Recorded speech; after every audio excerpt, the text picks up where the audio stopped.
Við erum mjög stolt af því að í þessu verkefni sé samankomin heil atvinnugrein sem hefur sett sér samræmda stefnu í samfélagsábyrgð.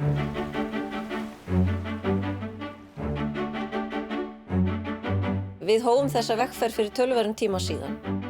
Áttum þar samtöl við hagaðila sjávarútvegs, efndum til opinna funda, þar sem að við óskuðum eftir hugleiðingum fólks það hvernig getur sjávarútvegur gert betur í einstökum málum. Ég tel þetta vera yfirlýsingu sem skiptir máli. Íslenskur sjávarútvegur einn af hornsteinum íslensks efnahagslífs og margþætt markmið eins og koma fram í þessari stefnu. Þau eru okkur mikilvæg til þess að gegna hlutverki okkar til framtíðar. Yfirskrift þessarar samfélagsstefnu ábyrgur sjávarútvegur í sátt við umhverfi og samfélag. Og ég held að við viljum öll, bæði sem einstaklingar og fyrirtæki, leggja okkar á mörkum þannig að slíkt megi verða.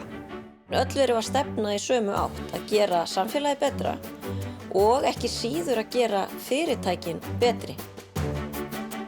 Við teljum að það sé mjög mikilvægt að við setjum okkur þessa samfélagsstefnu til þess að við förum aðeins að segja meira frá því hvað við ætlum að gera. Það var aldrei eitthvað vafi hjá okkur að skrifa undir þessa stefnu. Þannig að við bara hlökkum til að halda áfram með verkefnið og bara ánægð að fá að taka þátt. Stefnan auðvitað ekki endipunktur vinnunnar. Hún í raun upphafið líka. Vegna þess að nú hefst vegferðin í þá átt að gera sjávarútveg enn betri en hann í dag.